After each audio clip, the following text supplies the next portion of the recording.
Muli pong nagbabalik ang inyong lingkod for today's reaction video. Totoo po kaya regalo ni Habi kay wifey na booking? Ano po kaya yung regalo? Bago po natin pag-usapan, isang mapagpalang araw at gabi sa inyong lahat sa angmang sulok ng mundo. Mega love shoutout po sa kapwa ko member ng Karepa, Kalingap Reactor Partner, mga OFW, subscribers, listeners, viewers. Mega love shoutout po sa inyong lahat. Kung bago po kayo sa aking munting channel, please po subscribe, like, and share. At huwag niyo pong kakalimutan i-click yung notification bell para lagi po kayong updated sa aking mga videos. Suportahan po nating patuloy Kuya Val Santos Matubang at Kalingap Rab. Napakarami na po ng kanilang natulungan. Maraming pabahay, scholarship, financial assistance. Ganyan po kabuti ang kanilang puso. Deserve po nila na isubscribe po natin sapagkat marami pa silang tutulungan na talagang nangangailangan. Masasabi ko nga pong bayani si Kuya Val Santos Matubang at si Kalingap Rab. Gayon din po ang iba pang mga kalingap sapagkat marami silang naitawid sa kahirapan. Hanggang ngayon po ay magaan ang kanilang pamumuhay dahil sa tulong po yun ng ating Kuya Val Santos Matubang at Kalingap Rab. Dito na po tayo sa ating topic. Totoo po kaya yung regalo ni Habi kay wifey na booking? Ano po kaya itong regalo? Sa video na ito ay malalaman po natin kung ano po yung regalo. Syempre po, credit to the owner of this video kay J. Brad po. Ayan, panoorin po natin ito. Ano po, kaya Vincent po ni Aring Bulong. Bibilihan pa ni Kaya si Ate Vincent ng kotse. Ay, huwag mo sabihin. Bulong ko yun. Guys, may kasalanan na po si Romel sa amin.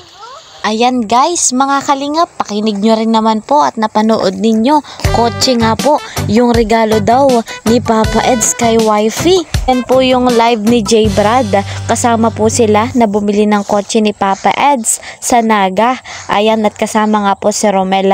At syempre nagbibideo din siya noon at nabanggit niya na si Papa Eds ay bibili ng kotse para kay Bibi Viancy. Totoo po kaya ito? Para sa akin guys, mga kalingap, totoo po ito sapagkat sinabi ni J. Brad kay Romel na bakit niya sinabi yun yung bulong ko. Oh, di ba guys? Nakakatuwa naman. Abang-abang tayo guys, mga kalingap, sa first anniversary ng love team na EDSI. Panigurado po yan, talagang maraming pasabog mula sa mga bigating sponsor, gayon din kay Kuya Val Santos Matubang at Kalingap Rab, lalo na po kay Papa Eds. Abangan din natin itong kotse na regalo ni Papa Eds kung talagang para kay Bibi Viancy. Panigurado po ito guys, mga kalingap, na babaha sa bagong bahay ni Viancy sa mga blessings. Talaga naman, punong-puno yan ang bahay ni Viancy sa paglipat nila.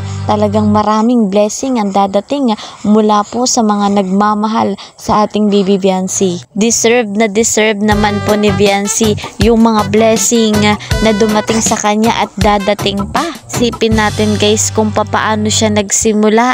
Talagang ang hirap ng buhay. Ngayon nga po talagang nakakautay na ang ating Bibi Viancy.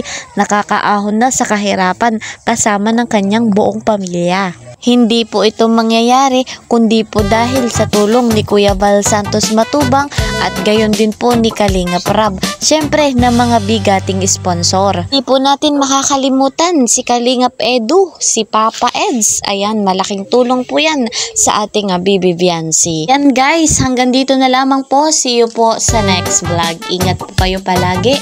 Bye-bye!